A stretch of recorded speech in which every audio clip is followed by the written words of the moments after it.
अपनी कोशिश में तुमने कमी कर दी तो फिर नहीं सुनाई देगा, न दिखाई देगा न सुनाई देगा।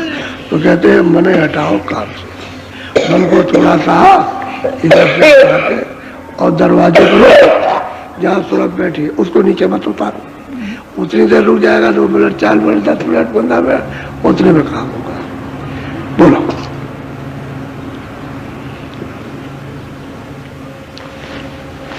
मन इंद्री कुछ बस कर राखो, पियो घूट गुड़। सही बात तो यह है कि जब तक आप इंद्रियों के घाट पर मन बैठा करके रस अरे खोजते रहोगे कि हमको आनंद मिल जाएगा, और इंद्रियों के घाट पर आनंद नहीं। ये बात है कि सूरत की, क्योंकि सूरत चेतन है, उसकी ठंडक आ रही है सम्मिलित होकर के, तो आपको क्षणिक जरा संभालो, अच्छा फिर लेंगे आनंद। तो फिर कोशिश करते हो कि भाई वो आनंद को मिल जाए, वो आनंद मिल जाए हमको देखने का, सुनने का, खाने का, इन सब चीज़ों का।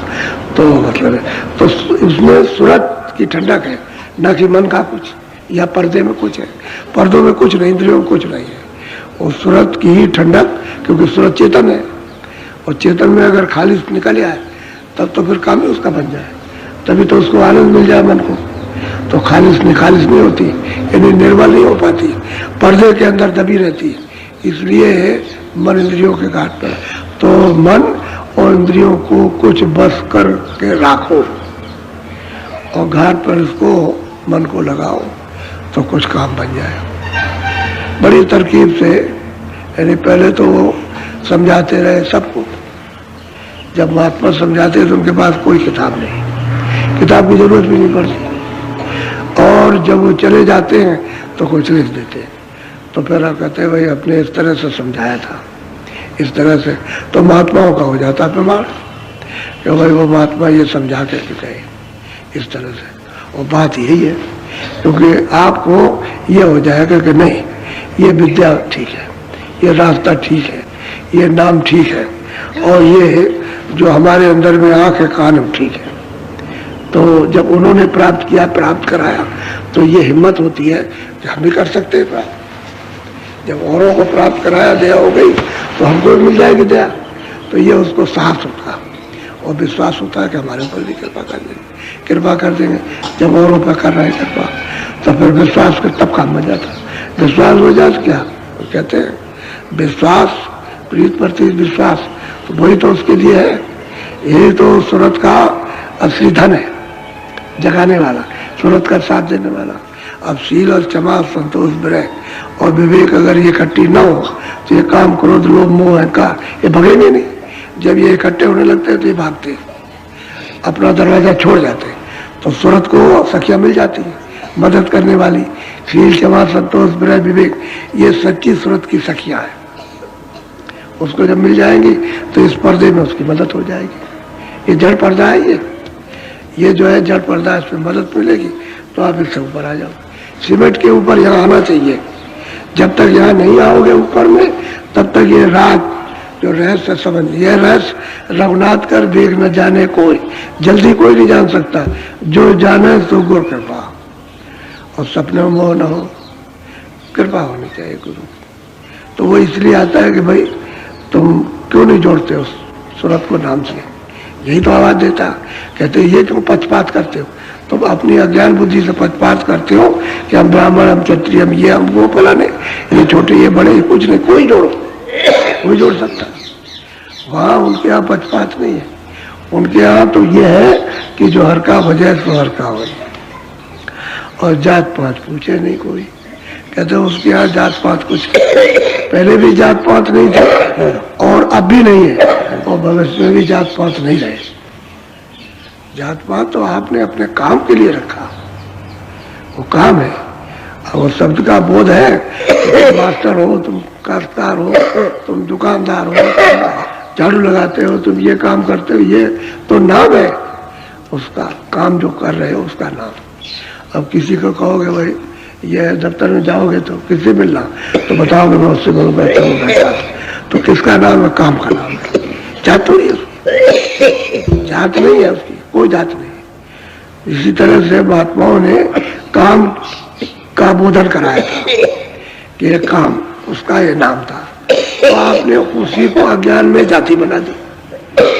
बस ये बात हो गई। वो तो ये है, आप उसमें पढ़ रहे आप तो कहते कोई जोड़ो, यानी कोई भी जोड़ो, आओ जो भी आओ, हमारे यहाँ कोई परहेज नहीं है, कोई जोड़ा करके हम उसको रास्ता बताएंगे और कहेंगे जोड़ो, तो आपको जाना चाहिए उनके पास। अब वो मिलते तो ही भाग दौड़ के चले जाते ऐसे ही भाग दौड़ के। बोलो। लगे ठिकाना मिले मुकामा, छूटो मन के दाम से। हम कहते हैं कि भाई मन तो कहीं से आया है, बुद्धि भी कहीं से आई, बुद्धि यहाँ की तो है नहीं, और चित्त भी कहीं से आया, अहंकार भी। तो कहते हैं भाई तुमको रास्ता मिलेगा जब तुम ठीक दरवाजे पर आ जाओगे और रास्ते में चलोगे तो मुकाम मिल जाएगा। यानी क्या मुकाम मिलेगा? मन का ठिकाना मिल जाएगा कि मन का भंडार कहाँ है। तो मन का भंडार सहजल कमल में, बुद्धि का भी भंडार वही है, और चित्त का भी भंडार सहजल कमल में, और अहंकार का भी वही है। ये उस चेतन के तत्व हैं जो इस लिंग पर्दे के साथ और इनमें सूरत एक भी नहीं है, लेकिन सूरत की वजह से ये चेतन हो रहा है। चेतन का ही तत्व है और इसके साथ चेतन हो रहे हैं। और वैसे उस तत्व में जब पहुंच जाएगा तो आगे नहीं जाएगा। उसी तत्व में, चेतन तत्व में, चेतन भंडार में जब ये मन बुद्धि चित्त अपने मिल गए तो फिर आगे नहीं जा सकते। तो सहजल कमल से तो आगे जाते नहीं, सहजल कमल से तो ऊपर में सूरज जाती है। तो कहते हैं भाई तुमको जब रास्ता बताया या नाम को तो तुम मुकाम पर पहुंच जाओगे जहाँ से तुम आए हो। ऐसे ही सूरत है, जब नाम को पकड़े तो जहाँ से आई उसकी पौड़ी बना रखती है सीढ़ी कि इस नाम को पकड़ो मुकाम पर पहुंचो, उस नाम को पकड़ो उस मुकाम पर, उस नाम को पकड़ो उस मुकाम पर।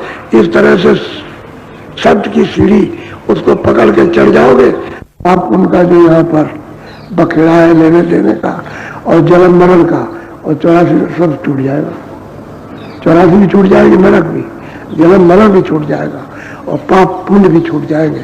जब आप मुकाम पर पहुंचोगे कुछ नहीं रहेगा, सबसे छोटा। ऐसे ही है कि जब इधर से आप और स्वर्ग के कर्मों को साफ करो, चलो वैकुंठ में, और वैकुंठ के कर्मों को साफ चलो ईश्वर के लोक में। तो कहते हैं राह रखाना, गुरु से लेना। कहते हैं रास्ते का जब सब भेद है गुरु से लेना वो देगा, और सरल पढ़ो तो मिल जाए। उनकी सरल पढ़ो जा करके असली सीधा साधा रास्ता बता, और बिन सरला काम सरिया। जब तक उनकी शरण में नहीं जाओगे दीन नहीं बनोगे, और दीन होकर के भिखारी होकर के जब भीख मांगोगे तो रास्ता मिल जाएगा। और दीनों को रास्ता मिलता है और दीन ही चलते। और जो अहंकारी घमंडी है कि हमको जानते हैं, हम कुछ नहीं, उनको कभी कुछ नहीं मिला, वो वैसे के वैसे रह गए। दीन भिखारी होना चाहिए। तो कहते हैं कि भाई मुकाम पे पहुंचोगे तब तुमको ज्ञान होगा भाई ईश्वर कौन है, ब्रह्म कौन है, पारभूत। अभी कोई जानते उसकी रचना क्या है? अभी कुछ नहीं जानते। अभी तो पूरा यहाँ का भी नहीं मालूम, इस लोक का भी। तो जब यहीं का नहीं जाना तो वहां करके जाए, यहाँ का देख लो। तो यहाँ का अल्प ज्ञान है, अल्प दृष्टि है। इधर दिखाई देता है उधर नहीं, उधर दिखाई देता है इधर नहीं, इधर का देखो उधर जाओ तो इधर नहीं। यह अल्प बोध है, अल्प दृष्टि है, पर्दा है। इस पर्दे को उधर गए तो इधर का, उधर का दिखाए, उसके गए तो उधर का, इधर का कुछ नहीं दिखाई देगा, तो इधर का सब भूल गए आप। और उधर जाओगे तो इधर का भी दिखाई देगा, उधर का भी देगा। उधर उधर तो ज्ञान है ना, यह अज्ञान और विज्ञान है। उधर उजाला है, इधर अंधेरा। तो वो बहुत प्यार से कह रहे हैं भाई तुमको रास्ते का भेद मिलेगा और चलोगे मुकाम मिल जाएगा। नाम को पकड़ोगे शब्द को तो स्थान मिलेगा। तो पहले ही सहजल कमल पड़ेगा। वैसे तो नीचे और जूते हैं, लेकिन उनसे क्या प्रयोजन? असली जगह पर स्थान पर जाना, उसी का भेद बताया जाता है, यह स्थान है। तो जब वहां जाओगे मुकाम मिल जाएगा। तो मन के सब पकड़े से पेट उठ जाओगे कि उसका स्थान मिल गया, भंडार मिल गया, उसमें ले हो गया। फिर यही मन सब पर हुक्म चलाता, देवी देवताओं पर, ऋषियों मुनियों पर, तीनों लोगों पर ये राज करता था। आज उसकी मट्टी खराब हो गई, कि अपने भंडार से निकल के आया तो मार खा रहा। अब यही तो संत महात्मा बताते हैं कि भाई तुम तो बड़े बलवान थे, तुम्हारा हुक्म सब पे चलता था, और यहाँ कहाँ मार खा रहे इंद्रियों घाट पे। चलो तुम चलो यहाँ बैठो, सूरत का साथ दो और चलो हम तुमको मुकाम पर पहुंचाए। तो झगड़े से निकल जाओ, जन्म मरण छूट जाएगा, तब छूटेगा जन्म मरण। ऐसे नहीं तो इन कर्मों को इनको जलाओ यहाँ इस जगह। इधर में जब चढ़ाई करोगे तो ये सब कर्मों के पर्दे तो उधर स्वर्ग के स्वर्ग में जला दो, ये यहाँ जलेंगे, और स्वर्ग के जितने कर्म होंगे स्वर्ग में जलेंगे, और ऊपर के लोगों के जितने भी कर्म होंगे सूक्ष्म लोग की चढ़ाई में जल जाएंगे, जलेंगे सब शब्द के साथ। शब्द के साथ लग करके इसको जलाओ, साफ करो, पूरा साफ हो जाए। जब मन बुद्धि और चित्त अंतःकरण स्वरत निर्मल हो, यहाँ खुल जाए, खुली खुलाई। और जब तक ये गंदी है तब तक बंद है, तब तक बंद रहेगी। कान भी बंद रहेंगे, आंख भी बंद रहेगी, नाक भी बंद रहेगी, क्योंकि सूंघने को मिलेगा। और खुल जाएगी तो आंख भी खुल गई, कान भी खुल गए, नाक भी खुल गई, तो देखो भी और सुनो भी और सूंघो भी। असली चीज ये है। तो मुकाम मिले फिर उस पास नहीं होगा, सबसे छूट जाना होगा, क्योंकि सूरत को तो उधर जाना है, इस जाल से निकल जाए तो मन अपने मुकाम पर पहुंच जाए, उसको तो अपना स्थान मिल गया। उसी आनंद को, उसी मतलब ये है कि अपने उस तेज और अपनी शक्ति को ढूंढ रहा था, लोग ये ढूंढ रहा था इधर मिलेगी, तो यहाँ कहीं भी किसी नहीं।